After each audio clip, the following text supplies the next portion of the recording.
Hola, buenas noches. Ya estamos aquí nuevamente. Un miércoles de FIL de Guadalajara a nivel virtual.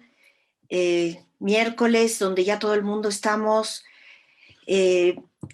satisfechos, pero muy cansados de todos los eventos que siempre suceden en la FIL. Es como una contradicción donde está el placer de ver a todos los amigos, de encontrarse con ellos y finalmente estamos cansados, pero con esta adrenalina, ¿no? Hay un juego muy extraño en la FIL Guadalajara cuando terminamos este miércoles que se cierran las actividades profesionales. Pues además, obviamente, Daniela, como todos los años, acompañándonos en estas reflexiones de cada día que realizamos en la FIL de Guadalajara, hoy lo hacemos a nivel virtual, pues nos acompañan Jerónimo Repol y Alejandro Tapia, ambos profesores, investigadores de la Universidad Autónoma Metropolitana en la Unidad Xochimilco, Jerónimo del Departamento de Educación y Comunicación y Alejandro Tapia, se me está olvidando. Del Departamento de Teoría y Análisis. Teoría y Análisis de la División de Diseño, discúlpame. No. Ambos son miembros del actual Comité Académico de Interlínea, que ha resultado un ejercicio pandémico sumamente interesante que nos ha permitido abrir, reflexionar, vincularnos, fortalecer para hacer que Interlínea tenga un empuje importante hacia pues la famosa nueva realidad, ¿no? Que siempre va a haber nuevas, siempre cada día hay algo nuevo, entonces, bueno, pues de la actual realidad, dejémoslo así, porque las novedades afortunadamente existen cada día. Bueno, pues hoy tenemos una cartera de infinidad de actividades que hubo de todos los profesionales. Y bueno, antes que nada, antes de empezar a hablar sobre lo que pasó, Jerónimo, tú que has estado en la Feria del Libro de Guadalajara, hoy, ¿cómo sientes? No este asunto de, que se ha estado hablando todo el tiempo, sino una reflexión mucho más allá de lo que significa el estar y no estar, o de lo que se está sumando o restando en virtud de lo que se nos está presentando. Sí, hola Sofía, buenas tardes, noches, ¿no? Te agradezco el espacio, a Daniela y la posibilidad de compartir con Alejandro también esta conversación que tendremos, ¿no? Un rato, aunque sea. Y yo creo que parto desde ahí, ¿no? Creo que, la feria vista a través de la pantalla, vivida a través de la pantalla, experimentada a través de la pantalla, puede en principio, bueno, por supuesto que de entrada generaba una suerte de ansiedad ante el desafío de lo que iba a suceder, pero me parece que en realidad habilita otra forma de experimentarla distinta, ni mejor ni peor, distinta. Creo que amplía la posibilidad de participar en muchas más cosas de las que participábamos cuando estábamos allá. Podemos seleccionar y articularlo con otras actividades eh, que de otra manera no lo podríamos hacer. La feria exige, es muy cansada, ¿no? Como tú misma subrayas. La gestión de actividades de profesionales, por un lado, también pone como mucha adrenalina, mucho desplazamiento, mucha conversación, fragmentada. Y yo creo que la pantalla, la distancia, el trabajar de diferentes lugares, creo, a mí al menos me ha permitido, poder acceder a ventanas o espacios que estando allá no hubiéramos podido.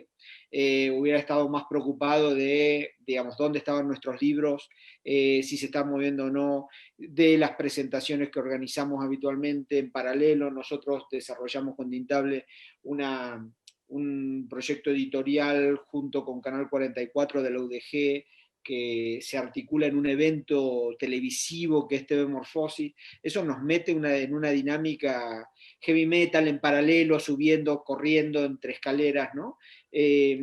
y después tratando de dar una vuelta, ¿no? A ver qué pasa. Creo que en ese sentido la experiencia, por supuesto que no es la misma, por supuesto que se extraña, la cita y el encuentro con los colegas, con los amigos, se echa en falta, evidentemente, pero me parece que elijo subrayar el medio vaso lleno, ¿no? Creo que me ha permitido a mí en particular, y creo que a mucha gente, experimentar la feria desde otro lugar. Sí, Alejandro, tú el año pasado estuviste ahí a la presentación de un libro también con la familia, que además resulta un espacio académico, familiar, vincularse con estos espacios de los jóvenes, de los niños, todo eso que finalmente pues nos lleva, ¿no? A esa posición también. Sí, bueno, yo primero quisiera subrayar que aunque la Feria del Libro estuvo pensada al principio como que se iba a poder hacer, que la pandemia iba a pasar y luego se empezó a ver que iba a ser como medio híbrido el asunto y al final terminó siendo todo virtual, ¿no? Y que implicó un aprendizaje y toma de decisiones muy rápidas en el tiempo, ¿no? Logró finalmente, y eso hay que aplaudirlo, ¿no? Logró establecer un panel de contenidos amplios, ¿no? De muy diversa índole que tuvieron que atender, ¿no? No nada más presentaciones de libros, sino esta figura de fil pensamiento, mantener la categoría de discusión académica, de diálogo con profesionales, ¿no? Y hasta incluso un foro de representaciones teatrales, ¿no? Que se va a hacer, ¿no? Digamos, trataron de atender todas las categorías con las que uno viviría la feria en línea, sabiendo que a pesar de ello tienen como un 60% de pérdida de todo lo que se tenía que haber hecho, ¿no?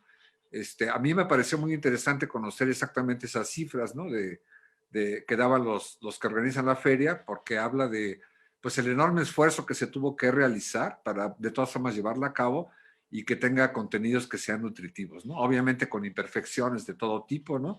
Que estamos viviendo todos, ¿no? Y manteniendo este espíritu de que aunque nos tomó por sorpresa la pandemia, de que tuvimos que reformular, ¿no? Y de que estamos en un escenario muy incierto, pues aquí seguimos y sobreviviremos, ¿no? Ese es un tono que yo vi en todas las presentaciones, ¿no? Que anima a pensar que toda la gente que hace libros, pues sigue haciendo cosas, sigue pensando, sigue formulando hipótesis, sigue empujando a los lectores a leer, ¿no? Quizá ahora el gran enigma es cuántos de los que están asistiendo realmente, por ejemplo, van a comprar un libro o van a leer lo que están viendo, ¿no? Ese es un enigma que nadie puede resolver actualmente, pero bueno, la industria editorial tiene mucha gente trabajando y están todos entusiasmados, ¿no? No he visto a nadie que diga tiro la toalla, ¿no? Y eso me parece ya bastante loable para las condiciones en las que estamos, ¿no? Entonces eso es estimulante para mí, ¿no? Que eso haya pasado. Daniela, un año más, ahora virtual, pero además tuvimos la oportunidad de poder escuchar en estas dos mesas de ferias de libro, eh, tanto las internacionales como las más regionales, ¿no? Un sentimiento de todos los días fueron siendo crear algo nuevo, ¿no? Como que era día a día, día a día, y no podían ver más hacia adelante. ¿Cómo viste estas dos ferias y qué conclusiones pudieras tú sacar de estas dos mesas que hubo? Sí, creo que fueron dos mesas bastante interesantes y sí, o sea, de estas, una mesa como de estas ferias como que son más internacionales, digamos, la de Frankfurt, Guadalajara y Buenos Aires, y otras ferias que estaban en Perú, Costa Rica y Guatemala. En ambos casos creo que comentan un poco, obviamente tienen similitudes, ¿no? Ambos casos comentan esta parte de que tuvieron que ir decidiendo conforme las autoridades sanitarias iban dando informes, ¿no? De pronto hubo ferias que dicen, bueno, la mía pues está hasta octubre, entonces eso nos daba cierto margen para poderla realizar físicamente, pero de pronto pues obviamente las condiciones fueron otras y tuvieron que hacerla totalmente digital. La pensaron en un momento, por ejemplo, la de Frankfurt y Guadalajara, como bien sabemos, las habían pensado híbridas, pero de pronto, bueno, pues todo este asunto con fronteras cerradas, pues fue totalmente imposible, ¿no? Y además, comentaban también una parte muy importante en ambas mesas, ¿no? Este contacto con el público, al final de cuentas, lo que en varias ferias lo que más interesaba pues era el contacto con el público, y lamentablemente las condiciones de la sede en algunos casos hablan de que para el próximo año, si logran este concepto híbrido, pues van a tener que buscar otra sede porque las condiciones para tener una distancia pues no van a ser posibles. Entonces también eso,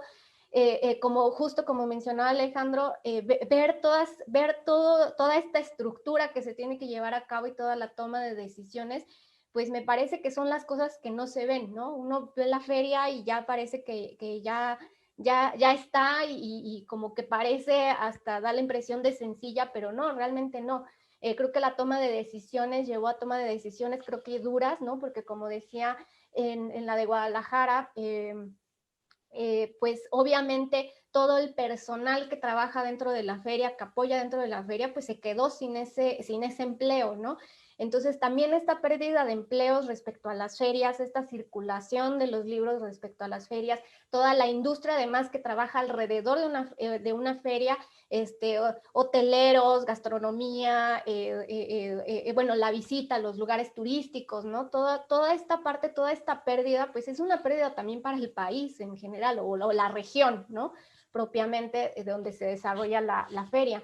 Entonces, creo que bueno, eso está por un lado como estas problemáticas, pero por otro lado, obviamente rescatan toda esta parte digital que se ha podido lograr y que se ha podido conseguir, donde las ferias están traspasando fronteras, ¿no? Decían ellos, es que ya esta feria pues ya deja de ser nuestra, ¿no? Del país, sino ya es transnacional, porque ya atravesó esa frontera de regiones, ¿no? Ya hay posibilidades de que en otros países, de que en otros estados, de que en otros municipios la puedan ver, ¿no? Lo que no podía suceder. Entonces, creo que uno de los retos que mencionan es que se pueda lograr esta parte híbrida, ¿no?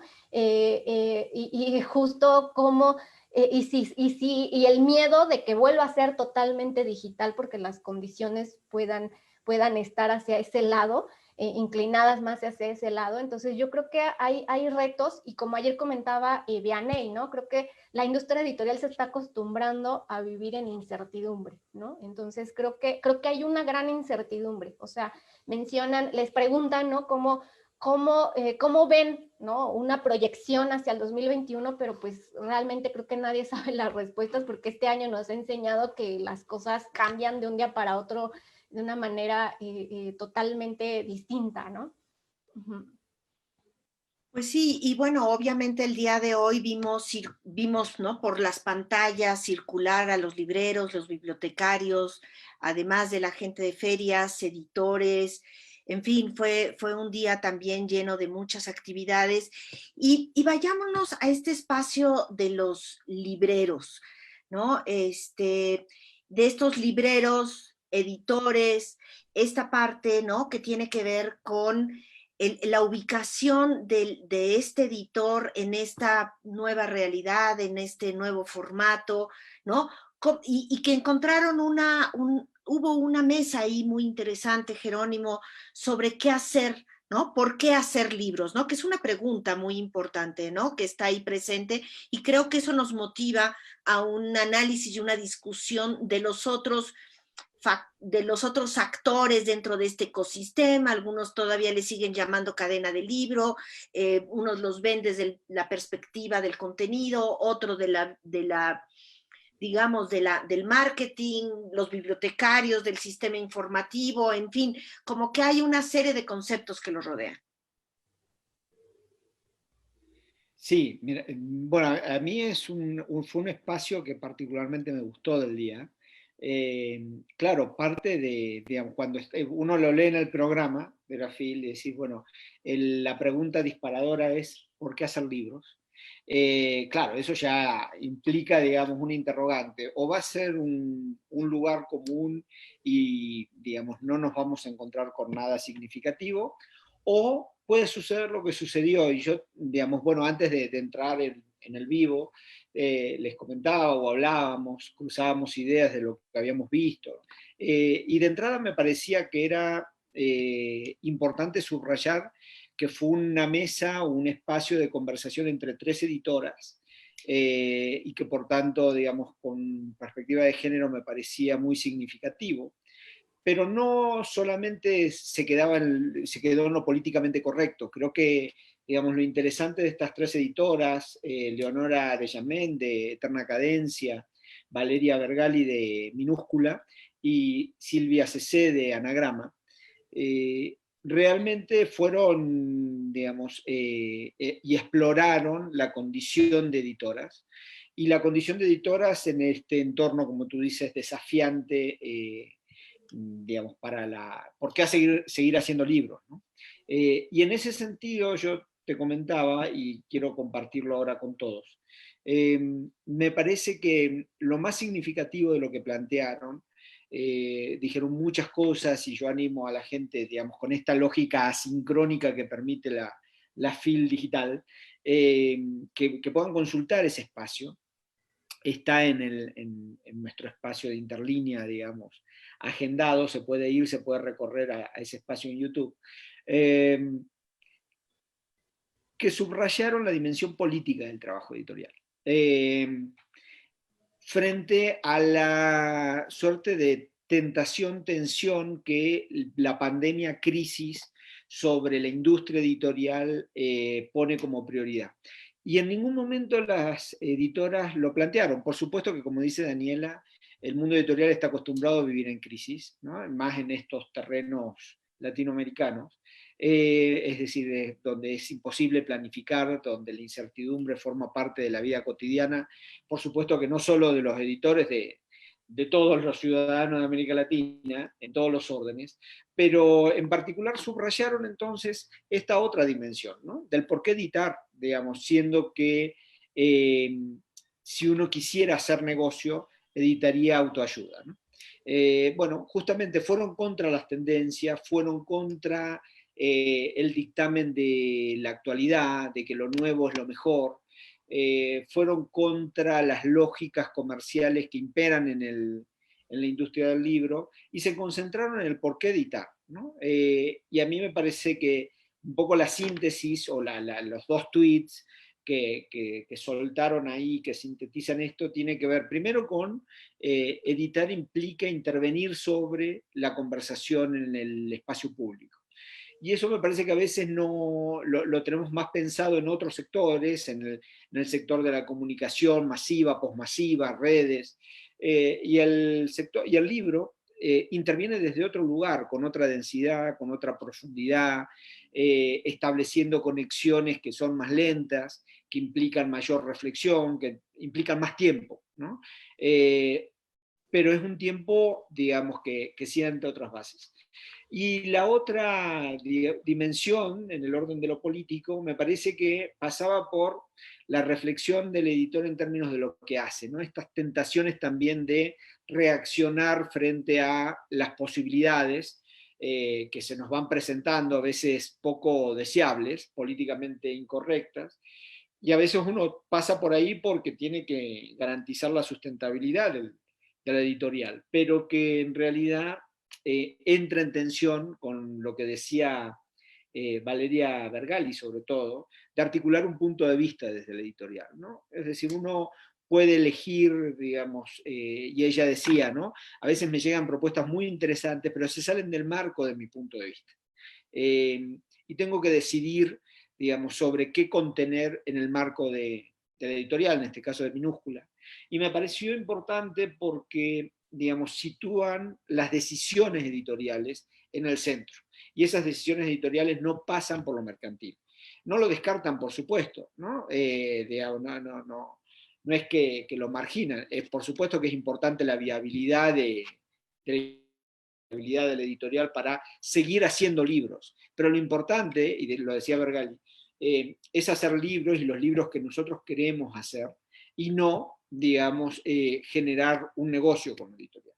Si partimos desde ese lugar, creo que, digamos, los principios son los equivocados. Y eso lo sostuvieron las tres editoras, por supuesto desde diferentes experiencias editoriales, y eso me pareció, la verdad, muy significativo. Es muy fresca la conversación entre las tres, muy horizontal, y también cargadas de una expertise en el campo editorial que vale la pena reconocer. Entonces yo animaría, la verdad, desde ese lugar a recuperar lo que ellas dijeron, ¿no? Desde primera mano, ¿no? Después me gustaría, digamos, en algún momento les preguntó el moderador sobre qué libro recomendar de sus editoriales, y me gustaría darlos después o presentarlos después en algún momento, y animarlos, porque en la conversación las tres pusieron la pasión de la editora que elige qué libro publicar, siendo muy difícil desde un catálogo tan amplio como el que tienen las tres editoriales elegir un libro para recomendar de su editorial, y lo hicieron con tal pasión que me parece que es la mejor manera de explorar o de presentar qué es lo que debe ser un editor, ¿no? En este caso una editora, y me gustaría recomendarlos para que vayan a la síntesis que ellas hacen de los tres libros, ¿no? Tres novelas. Perfecto, luego les pasamos honorarios al respecto. No, no es cierto. Sí, totalmente.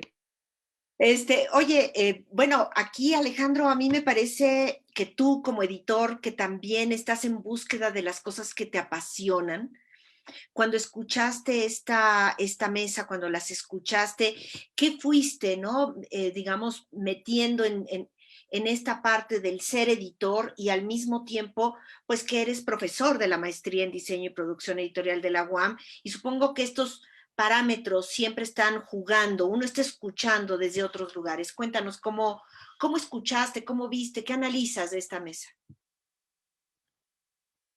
El micrófono.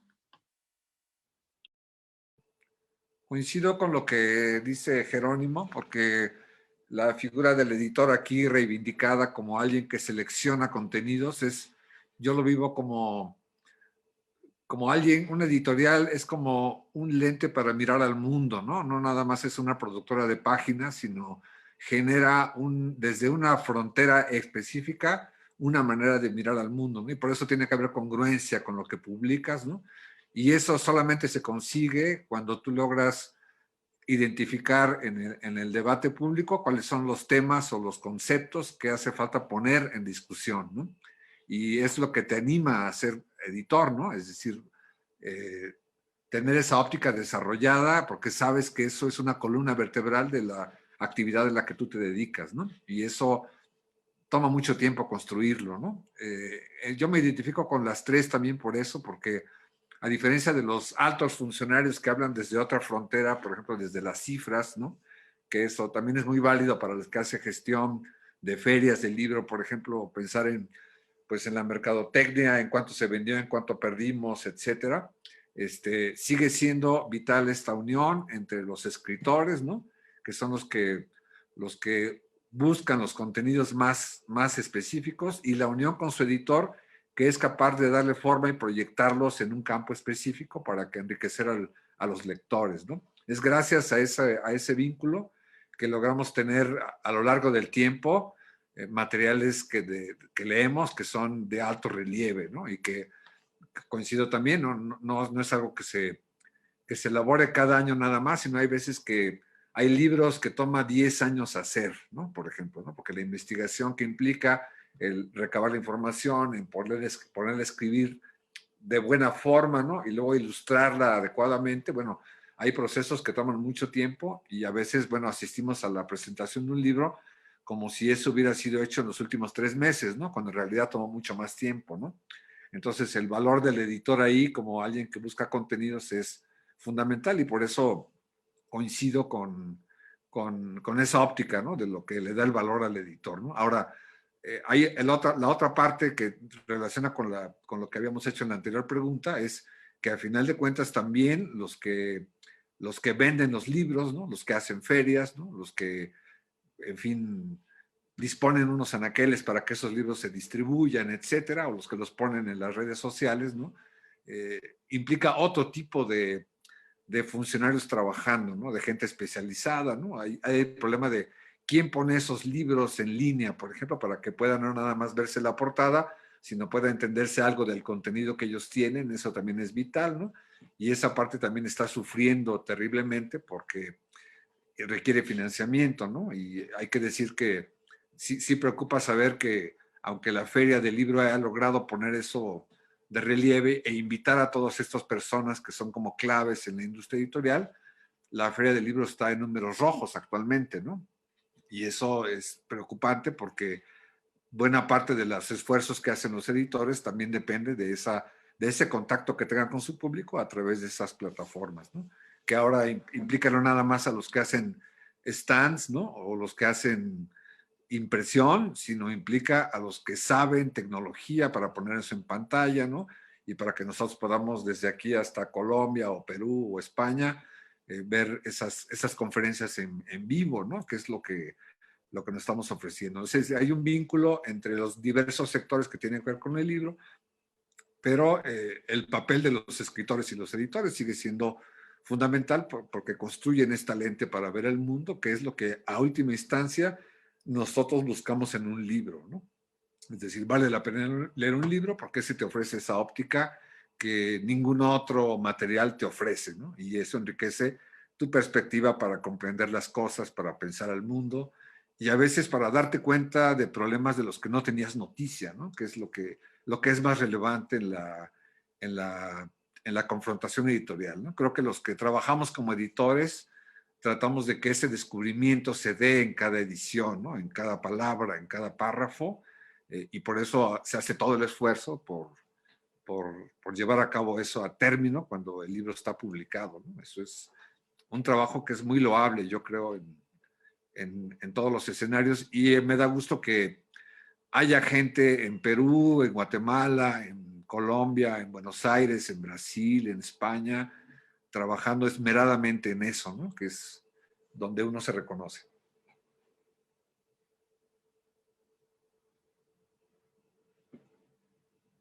No te escuchamos. Pues antes que nada, bueno, darles las gracias a quienes nos están escuchando. Alejandro, qué gusto nuevamente que estés aquí. Jorge, qué gusto, hace mucho que no sabía de ti. Boris, un abrazo y saludo hasta Uruguay. Qué gusto saberte en este lugar. Patti, qué gusto. Cianya, bueno, estuvo con nosotros el día de ayer. También estaba hace un rato Vianey por aquí. Daniel, que es de la maestría. Cuca y Adriana también. Víctor se tuvo que retirar. Y bueno, Boris plantea aquí que el desafío es de los distribuidores y de los libreros. Los editores siguen trabajando el impreso o digital, es decir, como que se les abre estas dos posibilidades. Y de ahí pasemos a esta mesa de los libreros, Daniela, que bueno, es una pieza que estuvo también presente durante estos días, ¿no?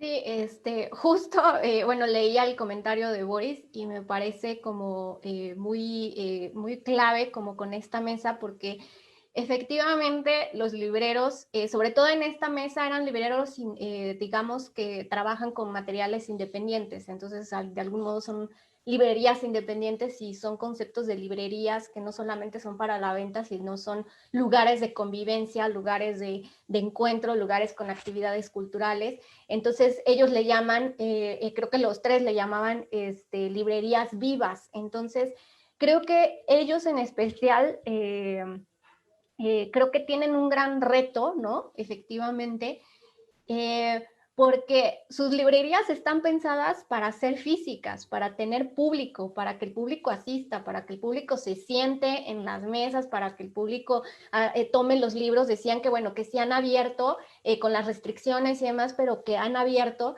pero han tenido que hacer con citas previas, han quitado un poco como que las personas, el público tome los libros y todo, porque bueno, dicen que también eso de estar desinfectando cada libro, pues tampoco, ¿no? Entonces, creo que ese tipo de cosas se pierden, ¿no? Y ellos decían, bueno, es que el mayor contacto que tenemos es con el público.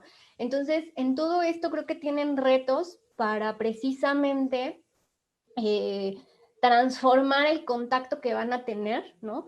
Con el público que asistía normalmente.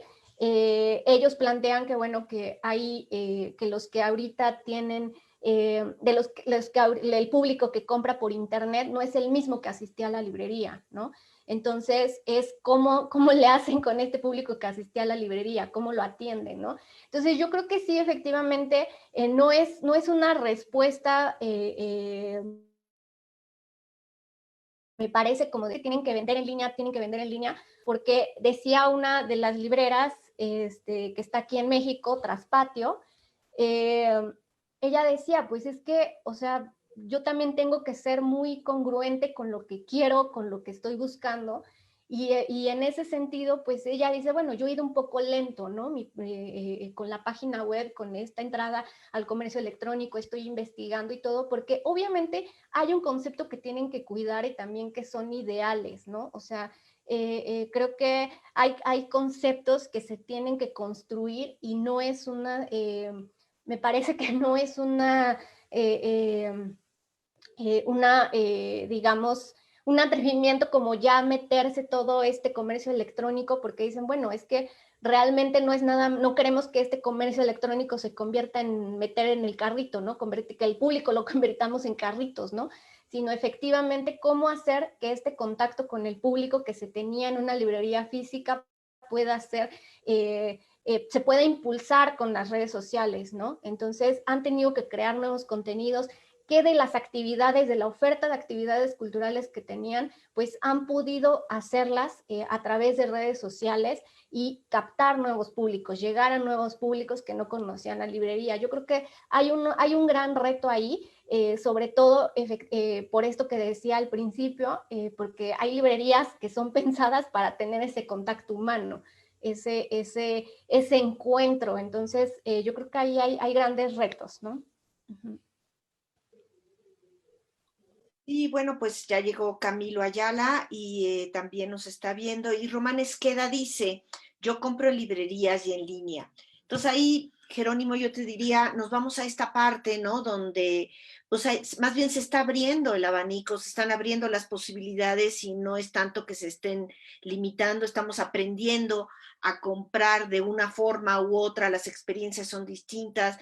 Al final de cuentas lo que tenemos es eso. Y bueno, un poco tratando de retomar esta mesa de Daniel Bechimol y el español, ¿cómo se llama? Ay, ya se me fue la palabra, Lorenzo Herrero, ¿no? Que Rubén de la Feria del Libro estuvo dirigiendo esa plática, ¿no? Sobre estos retos, hacia dónde vamos, en fin, yo creo que es lugares comunes, pero al mismo tiempo se pusieron las piezas. No sé si podamos hablar de Sí, esto que abre el mercado, ¿no? sí, yo diría, bueno, por un lado, el epicentro de esa conversación giró, sí, evidentemente, en términos del desplazamiento, de si llegamos tarde o no a las virtudes de la digitalización para la industria, o dónde deberían estar poniéndose los acentos. Y, por ejemplo, Daniel planteaba que el acento, digamos, el lugar cardinal, el problema fundamental tiene que ver con la visibilización de los libros, eh, y cómo ese lugar de visibilización ya no es, ¿no? Así lo planteó, ya no es la librería. Bueno, yo diría que en realidad, digamos, habría que tener una óptica, digamos, un poco más compleja. Es decir, si lo que nos interesa es vender libros como vender cualquier otro producto, está claro que, digamos, el comercio electrónico y digamos, todo el andamiaje de la mercadotecnia, y el uso de las herramientas digitales para el despliegue de estrategias de mercadotecnia, van por un lugar. Pero es en cierta medida paradigmático, y ahí lo hilvano con una cosita que quería decir a partir de lo que estaba planteando Daniela. Hace unos meses, digamos, Jorge Carrión publicó uno de sus textos provocadores que es contra Amazon. Pero el primer lugar donde se vende es Amazon, ¿no? Es decir, apostando por la librería, apostando por esta parte más romántica. Yo diría, hay lectores y consumidores de libros que, digamos, complementarán, digamos, por supuesto que en el marco de la pandemia fue una gran solución el ámbito de lo digital.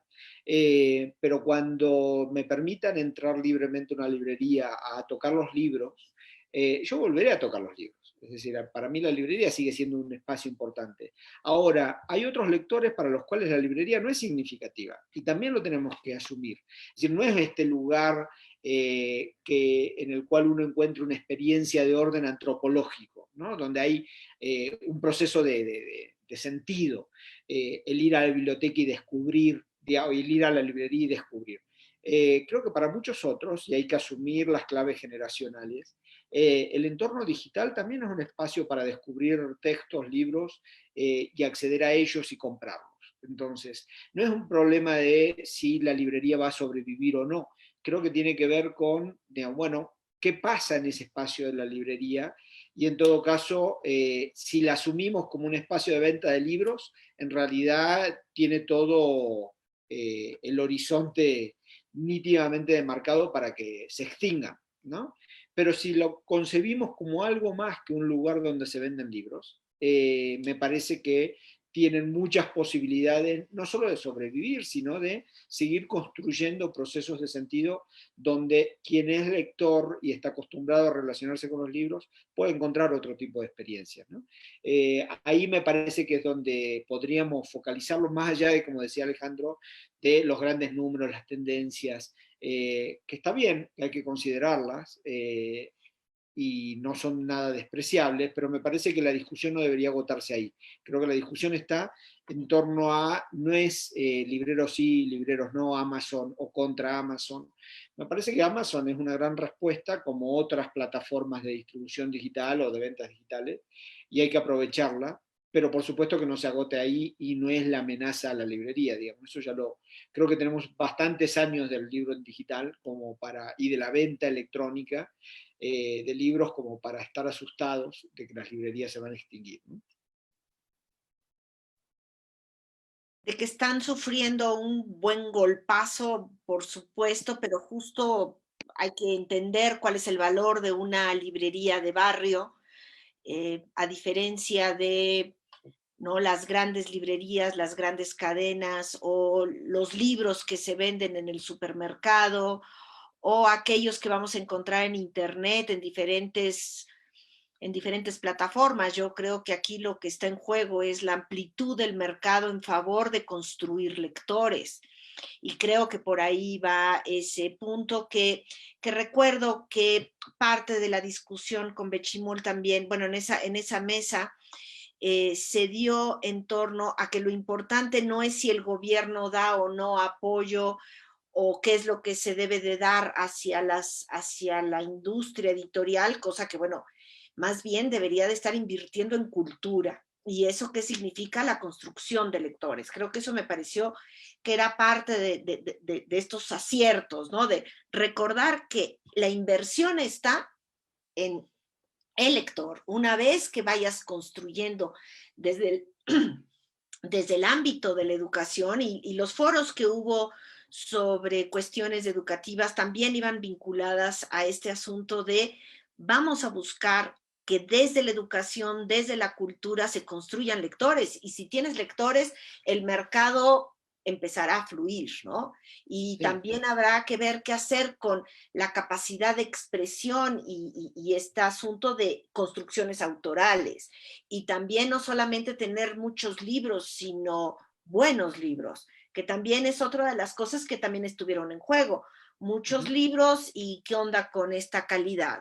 Y de ahí, bueno, aprovechando que ahorita está Boris escuchándonos, Alejandro, hablar de esta mesa de la Unión Internacional de Editores, me parece como importante, ¿no? ¿Cuál es esta presencia? Y para que recordemos que el espacio de Iberoamérica, de Latinoamérica, está muy presente en esta feria como un espacio de discusión interna fundamental para crear lo que hemos hablado en los últimos días, la construcción de comunidades, las redes y el fortalecimiento desde las librerías, las ferias. También hablaron mucho en las ferias de cómo se fueron apoyando unos a otros, en fin, todo este asunto que está como ahí en juego y que se ve manifestado en esta mesa.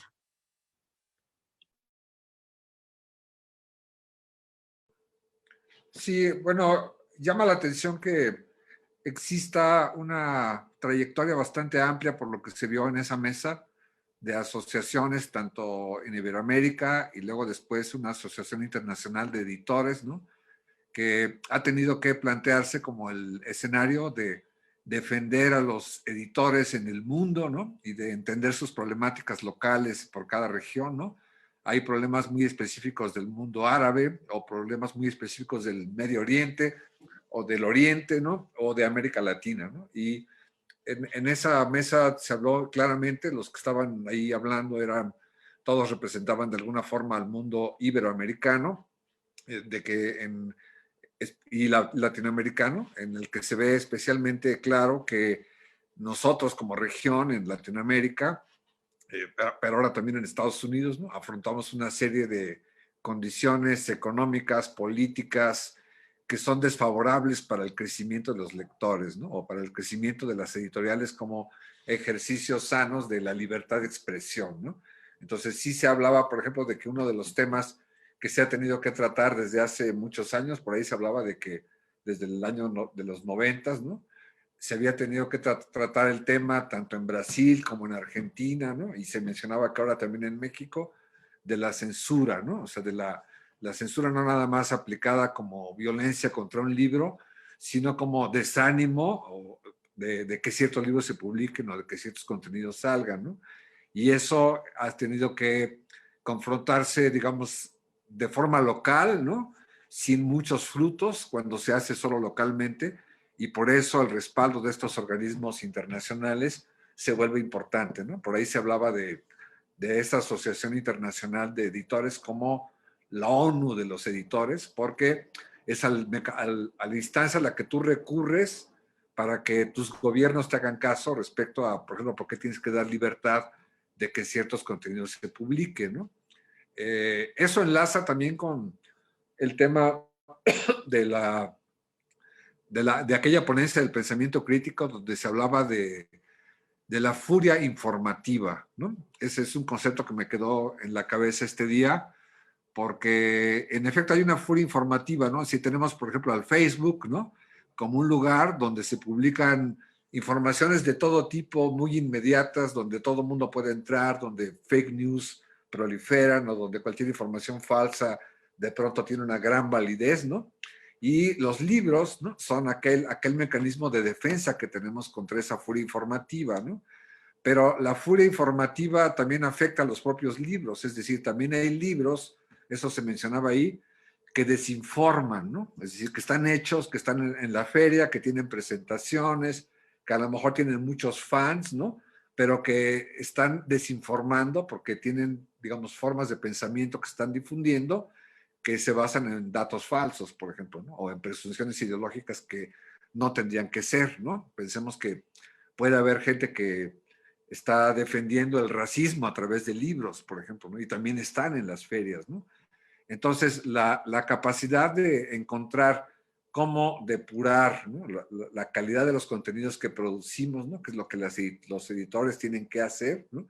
Es algo que estas asociaciones tienen que defender, y me parece que la postura de estos personajes, todos los cuales son pues, de otro ámbito, porque son funcionarios, ¿no? Que representan a nuestros países internacionalmente, bueno, al parecer tienen clara esta tarea, ¿no? Es decir, tienen claro que lo que hay que defender no nada más es la parte del mercado, ¿no? De la fluidez de los libros o la economía, sino se centra sobre todo en la capacidad de mantener la libertad de expresión, la capacidad de profundización, que es lo propio del asunto del negocio del trabajo editorial, ¿no? Que eso es algo que tenemos que defender todos, no importa si estás en un foro muy grande como esa asociación, ¿no? O si estás en una librería de barrio, ¿no? Si los que hablaban los que estaban en las librerías de barrio decían, tenemos que mantener nuestro contacto con las personas, ¿no?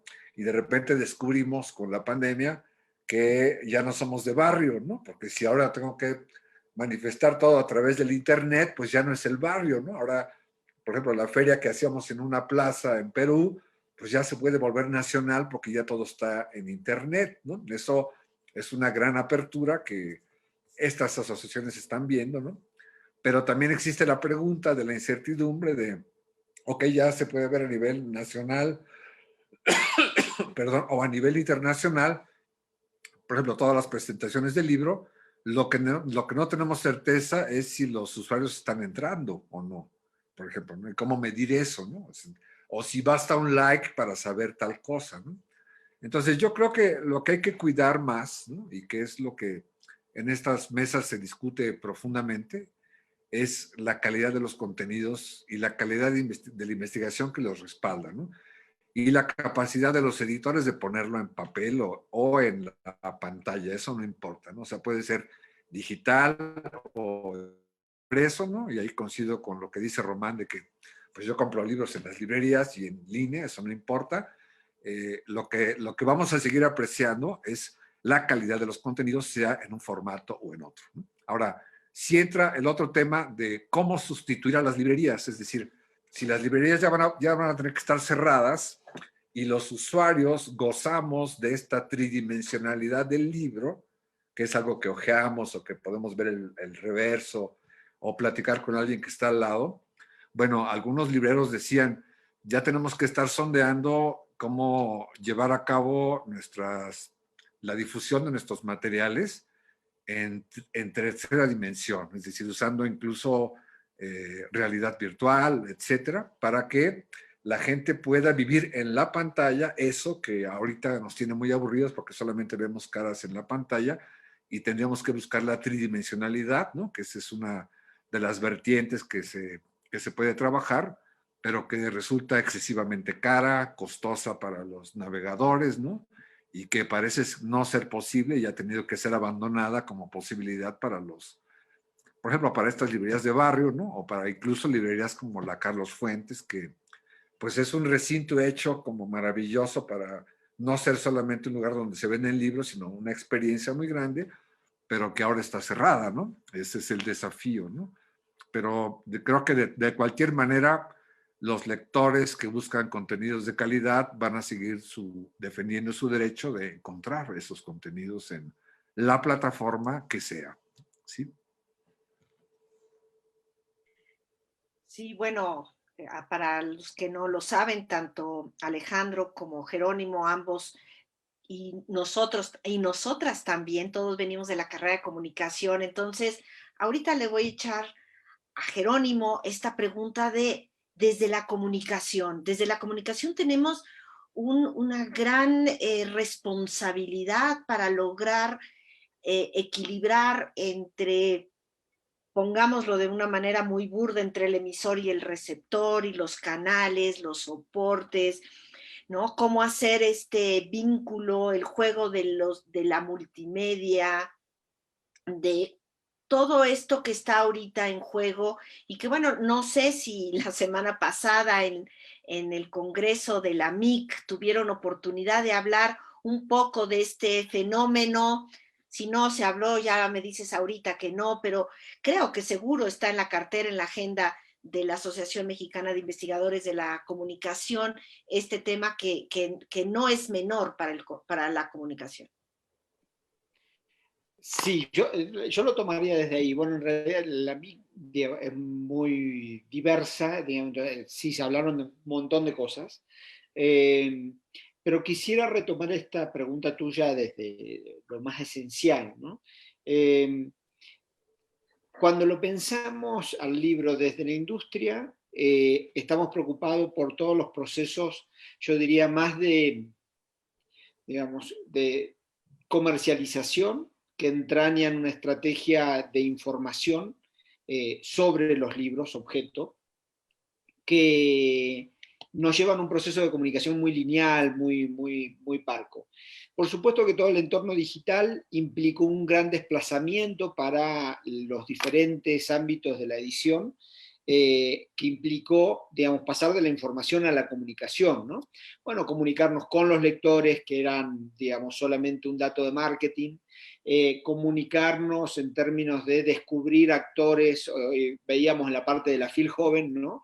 A todos los booktubers, que entrañan, digamos, que son sujetos que entran por la ventana, ¿no? Para conversar sobre lo que pasa en el mundo del libro, y que me parece fascinante. Entonces, ahí tenemos dos procesos, pero me parece que lo que dejamos de lado es que en realidad el libro es un medio de comunicación, ¿sí? Es el medio de comunicación. Y en ese sentido me parece que nos hemos preocupado muy poco desde el ámbito de la comunicación sobre el libro. Digamos, el libro en todo caso es una herramienta para trabajar, pero digamos, no lo pensamos como un medio estratégico para los procesos de comunicación. Y ahí me parece que el libro sigue teniendo una vitalidad significativa desde su lógica, digamos, física en el soporte que hemos acostumbrado a trabajar, pero también en la lógica digital y todos los procesos que despliega la posibilidad del libro digital, que ya es libro, pero es más que un libro, es un producto transmedial, multimedial, que entraña conversaciones donde un libro estaba cerrado, digamos, ahora tenemos una multiplicidad de posibilidades, y no solo de posibilidades intertextuales y hipermediáticas, sino también de relación autor-lector. Y me parece entonces que el libro ha ganado nuevamente desde el proceso de digitalización en los procesos de comunicación, que por distintas razones, ¿no?, desde la comunicación se lo habíamos quitado, ¿no? Es decir, el libro siempre estuvo ahí, pero estábamos más preocupados por otros procesos de comunicación que los que entrañaba el libro. Y creo que el libro con la digital se vuelve a instalar en un lugar central en los procesos de comunicación, que siempre ha tenido, pero que la mirada desde la comunicación lo había marginado, lo había dejado, digamos, en penumbras. Entonces, desde ese lugar yo diría, quitémosle el peso a la concepción instrumental de la comunicación en torno al libro, en términos de la visibilización, de la difusión, de la competencia por la atención del lector, y centrémoslo en términos de lo que entraña al libro como medio de comunicación, ¿no? Como una gran mediación para la conversación, como decía Alejandro, para la difusión, para la articulación, para la deliberación pública, y entonces en este mismo espacio se hablaba de la centralidad del libro para la democracia, ¿no? Bueno, ¿qué implica eso cuando tú estabas hablando del hacer lectores, de la inversión en términos de cultura? Implica justamente eso, digamos, ¿no? Cómo generamos destrezas y habilidades para que en el entorno de la mucha información accedamos a los libros que realmente sean significativos, ¿no? Todos valen la pena, no importa si los vende un hipermercado, una cadena de, bueno, en fin, digamos, no importa si es una librería de barrio o Amazon. Creo que en realidad pasa por qué es lo que el libro propone, y ahí me parece que lo que está proponiendo es un ejercicio de comunicación desde diferentes ángulos, ¿no? Desde diferentes géneros, desde los diferentes formatos, desde las diferentes estrategias en las que se inserta. Ahí me parece que tenemos mucho que pensar, repensar, porque por supuesto que el libro ya no se agota en el formato, digamos, con el cual nos habíamos, con estos formatos que tengo yo acá atrás, ¿no?, que son los que a nosotros nos gustan, pero que no se agota ahí, ¿no? El libro en realidad implica muchas más cosas antes, durante y después. Y ahí me parece que es donde deberíamos, y creo que es donde Interlínea está tratando de pensar, o al menos en uno de los espacios que pretende abrir, que es conversar más allá de lo meramente industrial y mercadotécnico del espacio de la industria editorial. Creo que ahí hay más cosas que conversar. Sí, por supuesto que hace pues ya casi 9 años empezamos pensando en el qué, quién, cuándo, dónde, cómo, y ahora estamos llegando a un nivel de análisis en la cual, bueno, pues yo agradezco muchísimo su presencia. Ambos son colaboradores, columnistas de Interlínea, que también eso lleva a un nivel de reflexión y de cómo hemos ido incorporando este tipo de análisis que estamos compartiendo hoy diferente en esta época de feria. Yo creo que si hubiera sido una feria presencial, no hubiéramos tenido el lujo de estar ahorita conversando sin tener límite de tiempo, aunque sería bueno no agotar a los que nos están escuchando. No quisiera dejar de hablar sobre un tema que es importante. Los bibliotecarios en general durante la feria han sido siempre muy constantes. Buscan en su congreso capacitarse, vincularse, y siempre están un poco hacia adelante, ¿no? Es decir, son ellos los que, por su capacidad organizativa, logran de pronto poner algunas piezas que son como interesantes, ¿no? Pero, y también por ahí me está quedando, que no nos vayamos a olvidar, el tema del derecho de autor, ¿no? Entonces, por un lado, se habla de la necesidad de informar, y resulta que, bueno, pues en Interlínea hemos tenido bastantes conversaciones con muchos a nivel latinoamericano sobre el derecho de autor, y un derecho de autor que, a pesar de que sea digital, físico o de cualquier otra forma, existe y parece olvidarse. Entonces, aquí quisiera darle primero la palabra a Daniela para que nos comente algo al respecto. Sí, pues sí, fue esta conferencia se llamó Hablemos Derecho de los Derechos de Autor, y fue una conversación que en su principal eje fue que los mismos autores platicaran sobre el derecho de autor y cómo han vivido este conocimiento por el derecho de autor, y acompañados de María Fernanda Mendoza, que es especialista en derechos de autor. Y creo que fue una conversación donde efectivamente creo que los autores se enfrentan a este derecho de una manera un poco, quizá profesional, por llamarlo, que no necesariamente lo estudian o no necesariamente lo analizan, sino hasta que van a querer publicar y empiezan con un contrato, y entonces ven que hay cosas que no estuvieron previstas en los contratos. En fin, como que empiezan a justo armar esta cultura sobre el derecho de autor y la importancia que tiene para que sus publicaciones también se puedan comercializar y de una manera legal, puedan ser circuladas de una manera idónea, ¿no? Que sepan cuáles son los riesgos de estar en repositorios o no estar en repositorios. En fin, yo creo que hay toda una cultura que precisamente sí es necesario conocerla, porque precisamente da armas, da herramientas para que los libros también puedan circular, ¿no? A veces los derechos de autor, como decía en esta conferencia María Fernanda, que es como la parte más telosa y, ay, ¿por qué hablar de derechos? No, precisamente creo que los derechos a veces pueden estar un poco en esta parte como teórica, pero que realmente implican una importancia, en una trascendencia que no se ve, ¿no? Hablaban, por ejemplo, de las traducciones, el hecho de tener traducciones también, y estas barreras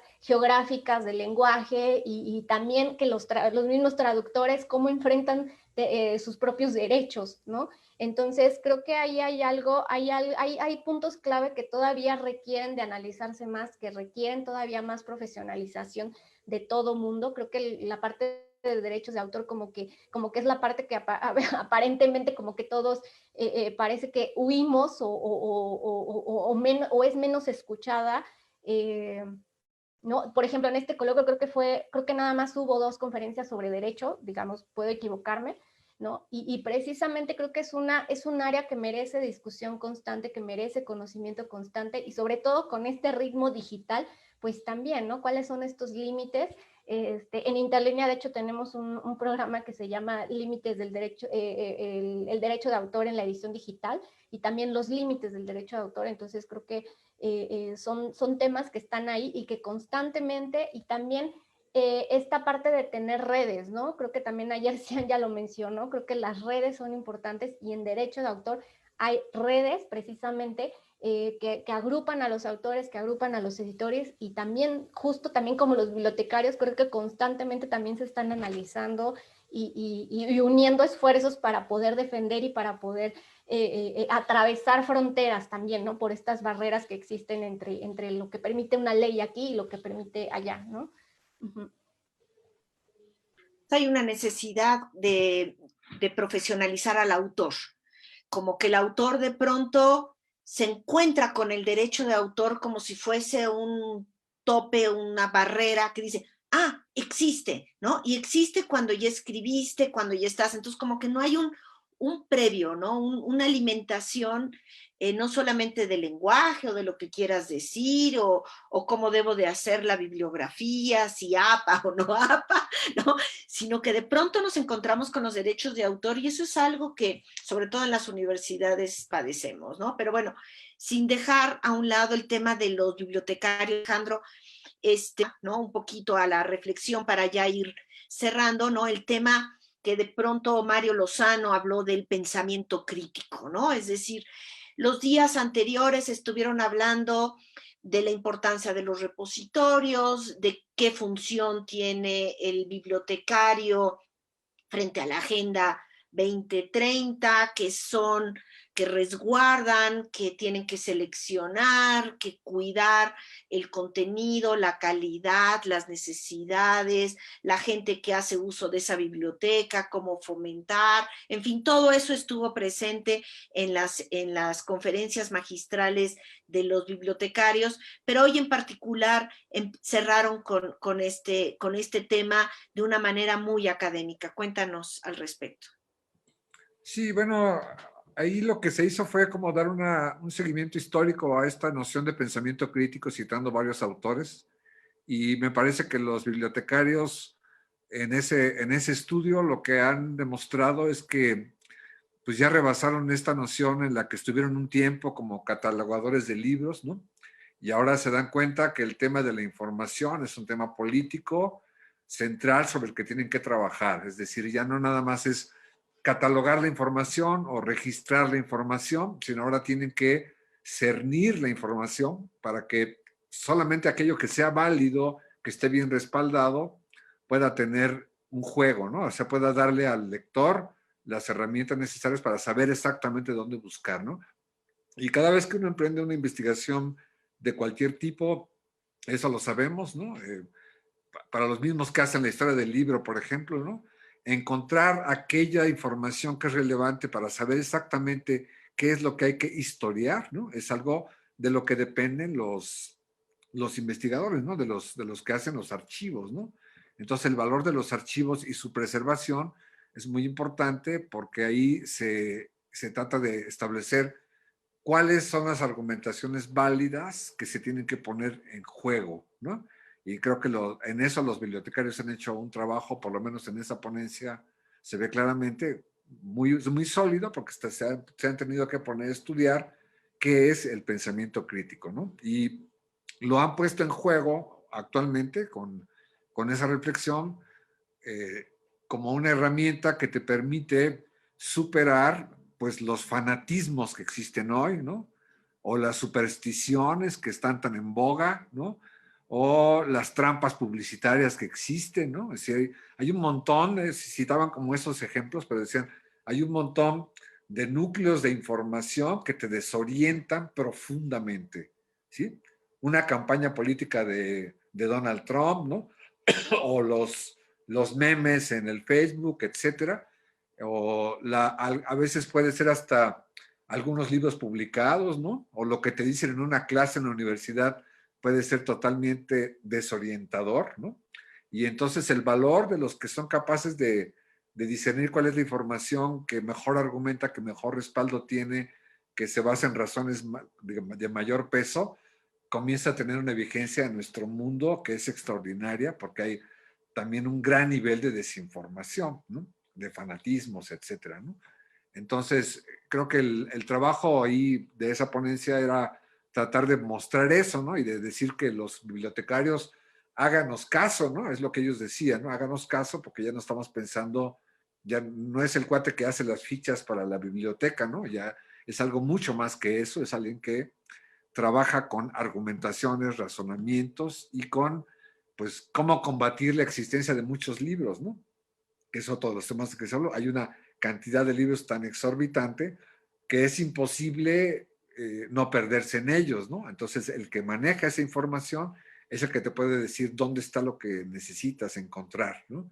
Y eso se vuelve como una figura semejante al librero, ¿no? Es decir, que te ayuda a orientarte y ese es un núcleo que es vital para que ellos empiecen a formar parte positiva de este ámbito editorial que, como ya vimos, abarca un montón de fronteras, ¿no? Y de problemas, ¿no? Entonces creo que eso es rescatable de su postura, ¿no? Y a mí me pareció agradable escucharlo.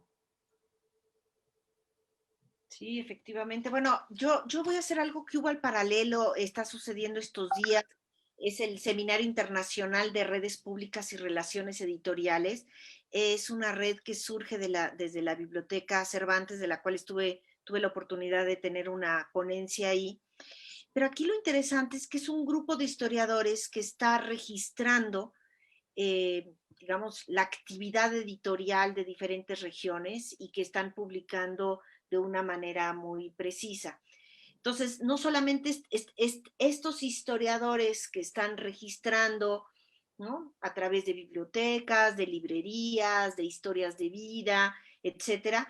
En este seminario los escuchas o los ves preocupados por entender el valor del libro desde la mirada del editor, desde la mirada del lector, y se rompe, ¿no? Y se rompió, y yo eso es lo que estoy viendo, y se rompe esa posibilidad de solamente dejar a un lado las autoridades reconocidas y empezar a ver otras miradas. Y creo que eso es algo que me parece que también se está moviendo en el ámbito de esta red y bueno, el haber estado involucrada en ello, pues presentando a Interlínea como un archivo multimedia de consulta para la investigación y, bueno, establecer redes ahí de contacto que me parece fundamental porque obviamente Interlínea tiene un registro informativo, pero también tiene un registro que puede permearse de análisis y de investigación, ¿no?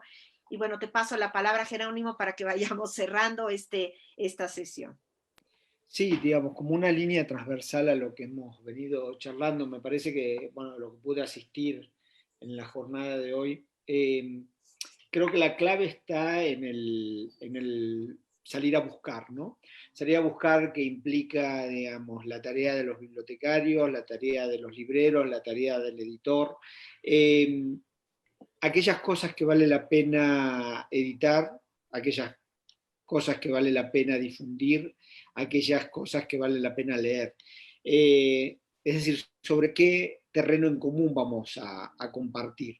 Y eso me parece que hilvana, digamos, estas diferentes aproximaciones, ¿no? Cuando pensamos en el derecho de autor, digamos, yo también, digamos, cuando lo escuchaba a ese panel, digamos, también pensaba, digamos, creo que una de las conclusiones que hay que sacar son sobre las malas prácticas de la industria editorial, ¿no? Es decir, el autor, digamos, que invierte mucho tiempo, Alejandro decía, bueno, por ahí un libro le lleva la vida a un autor, ¿no? O por ahí son 10 años, y en realidad el producto de su trabajo lo usufructúa otro u otros, y no el autor, digamos, ¿no? Mucho giró en torno a cómo vivir de lo que uno hace. Y en ese sentido me parece que tenemos muchas cosas que repensar desde las diferentes trincheras del proceso editorial. Creo que una de las claves está justamente en este terreno de la mucha información, en este acercamiento, como decía Alejandro, también de los bibliotecarios a pensarse como los gestores de la información, ¿no? Creo que hay un campo que se abre en términos de gestión de la información y el conocimiento que puede ser leído desde muchos lugares, desde la economía política, desde la historia, desde la política, por supuesto que desde el terreno de la comunicación, que me parece un escenario clave, estratégico para pensar la sociedad contemporánea. Es decir, bueno, cómo gestionamos la información. Y eso nos lleva, digamos, yo pensaba cuando escuchaba también hoy a los bibliotecarios, por ejemplo, en Francia el campo de información y la comunicación se desarrollaron de manera articulada. No son dos cosas distintas. Y para nosotros, digamos, al menos en mi formación, el campo de la comunicación está muy alejada del campo de la gestión de la información, ¿no? Son dos ramas absolutamente distintas, y por supuesto que además las consideramos jerárquicamente también con diferentes valencias. Creo que ha llegado un momento en el cual el entorno nos obliga, los hechos, nos obligan a pensar desde un lugar mucho más complejo, en donde la gestión de la información y el conocimiento se vuelven, insisto, digamos, el lugar desde donde pensar, porque al final de cuentas pasa por ahí el tema de cómo vivimos en común, ¿no? Cómo vivimos juntos y hacia dónde queremos ir. Y me parece que este vivir juntos a través de las pantallas nos plantea un desafío para repensarnos radicalmente, ¿no? La mediatización llegó para quedarse, se aceleró y eso me parece que fue una de las conclusiones que sobrevoló, digamos, durante todos estos diferentes eventos, cómo, digamos, la pandemia aceleró el proceso de mediatización, ¿no? Procesos que no estaban o que se resistían incluso a pasar por procesos de mediatización tuvieron que acelerar el paso, pero eso tiene consecuencias, no me parece que sea gratuito, ¿no? Entonces, tienen consecuencias que son positivas y consecuencias que también van a sufrir muchos costos, ¿no? Para diferentes sectores. Yo lo pondría en esos términos, creo que la FIL está siendo un espacio muy refrescante para pensar todo esto y creo que el espacio que ustedes están construyendo desde Interlínea lo acompaña, lo alimenta, lo desarrolla, lo despliega, ¿no? Entonces yo lo dejaría ahí. Pues yo también dejaría ahí, es un punto y seguido. Mañana seguimos con esta reflexión con Andrea. El viernes tenemos a Miguel de la Cruz y a Víctor González, que estaremos hablando más sobre estas cuestiones de las presentaciones de libros, los lectores, la promoción de la lectura y la visión desde el periodismo. Mañana con Andrea estaremos trabajando un poco también el tema de género, que me parece importante, la edición independiente. Y bueno, pues digamos, para los que nos están escuchando, estamos pensando tener un palomazo, así le llamamos, el domingo a las 5 de la tarde, pues donde todos los que estuvimos participando en estas sesiones nocturnas, porque se convierten en nocturnas, pues estaremos platicando ya de una manera un poquito más desorganizada, menos todo mundo hizo su tarea. Gracias, Alejandro, gracias, Jerónimo, por hacer su tarea de estar viendo estos días, pero yo creo que es una tarea gozosa, es una tarea de análisis, es una tarea que nos corresponde desde el lugar desde donde estamos. Y bueno, pues termino diciéndole pues gracias a Iván, que también se unió, Santiago, qué gusto. Y Román, bueno, por ahí también dijo, también es interesante la aparición de las apps como Goodreads, que generan comunidades de lectores sin frontera. Creo que eso es un tema que a lo mejor podemos retomar el domingo, que tiene que ver este asunto del sin fronteras, que es algo que estuvo constantemente presente en esta sesión. Olga Lina, de la rectoría de la universidad. Las librerías son lugares especiales, es un regalo estar en librerías, para mí son un lujo, así como todas las escuelas y universidades, son espacios y ambientes exquisitos. Gracias, Olga Lina. Camilo, ya bueno, pues que le gustan mucho las librerías de rebusque, las que ni siquiera tienen un orden temático y son de segunda mano. También esas librerías, bueno, es como para perder todo el día, y efectivamente ahí el olor siempre está presente. Y bueno, pues al final Román también hace saludos. Boris, muchas gracias por estar aquí. Bueno, pues punto y seguido, nos vemos el día de mañana. Muchísimas gracias por estar aquí y nos vemos el domingo. Bye.